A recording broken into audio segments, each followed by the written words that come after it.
The drumbeats of war are getting louder on Capitol Hill after President Obama announced last week that he would be bombing Iraq and Syria, but not sending in ground troops to defeat the extremist group ISIS, also known as ISIL.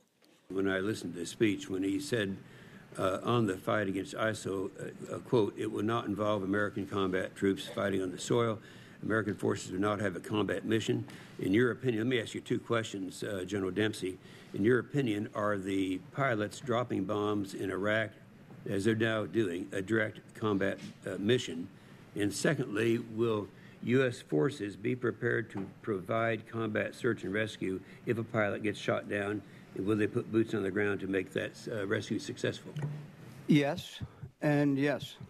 On Tuesday, before the Senate's Armed Services Committee, Defense Secretary Chuck Hagel and Joint Chiefs of Staff Chair Martin Dempsey testified on President Obama's strategy for combating ISIL. Our military advisors will help the Iraqis conduct campaign planning, arrange for enabler and logistics support, and coordinate our coalition activities. If we reach the point where I believe our advisors should accompany Iraq troops on attacks against specific ISIL targets, I'll recommend that to the President. As long as ISIL enjoys a safe haven in Syria, it will remain a formidable force and a threat. Protesters disrupted the hearing several times, calling for a political rather than a military solution to deal with Sunni extremism. Thank you. Would you please leave? Would you please leave the room now? We're asking you nicely. We're asking you nicely to please leave the room. Look, we're asking you nicely. Would you please leave the room? Thank you. We ask you for the last time. Thank you very much. But senators like John McCain want further militarization with troops on the ground now. He said President Obama's current plan to bomb the region controlled by ISIS doesn't go far enough, and the U.S. should be also focusing on Syrian President Bashar Assad.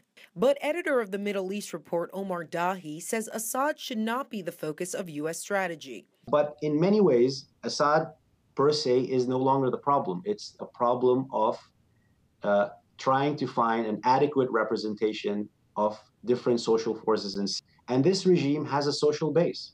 It has a social base in the country. There has been the possibility of a political solution if the U.S. would push in that direction. But the U.S. and its allies for a long time enabled the external Syrian opposition, or those who claim to be speaking on behalf of the Syrian opposition, to be maximalist. And only when it was too late, only when the tide had turned militarily against the Syrian opposition, did they then start claiming to be pushing for a political solution. There may be one in the making if there is a deal with Iran, if Turkey is brought on board, and perhaps Saudi Arabia. There's no guarantee that that would happen, but that's a much more likely strategy of success than bombing. Former Chief of Staff to Colin Powell, Larry Wilkerson, agrees, and he said the 2003 invasion of Iraq disrupted the balance of power in the region. And now neoconservatives are looking for perpetual war to protect oil interests and maintain regional balance with American ground forces. The other choice you have is to stay there yourself and maintain the balance. That, as I just pointed out, is extremely dangerous, especially when you have the tendency, once you're there and you become the bête noire, the black beast of the region, fusing all these other disparate elements into complete and unified opposition to you. That would be a losing situation for the empire.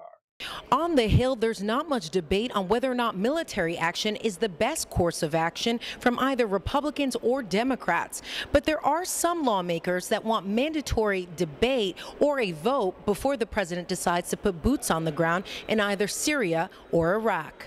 The resolution was just assigned to a House committee, and currently there are only two other sponsors, Representative Barbara Lee and Representative Keith Ellison. Under the president's plan, he would like Congress's approval to arm and train 5,000 so-called moderate Syrian rebels in Saudi Arabia. The Real News interviewed journalist and author Patrick Coburn about these so-called moderate factions that the administration would like to arm. So, Patrick, you've done a lot of reporting on the ground in Syria, and, these so-called moderate Syrian rebels that President Obama keeps on referring to. I need to get a sense of who they are. Who are they actually? Well, they aren't, is the answer to that. they scarcely exist on the ground. That's one of the extraordinary thing about the plan that was announced this week to combat ISIS, the Islamic State, is that in Syria, the main opponent of the Islamic State is to be the Syrian armed moderates, but nobody can find them on the map. The main military force in Syria is the Syrian army, the Syrian government. The main opposition force is ISIS.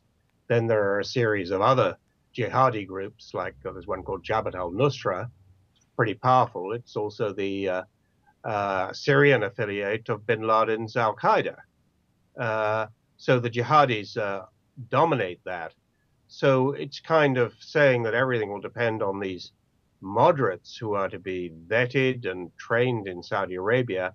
And then these poor guys are going to fight not only ISIS, the most ferocious guerrilla group in the world, but the Syrian army.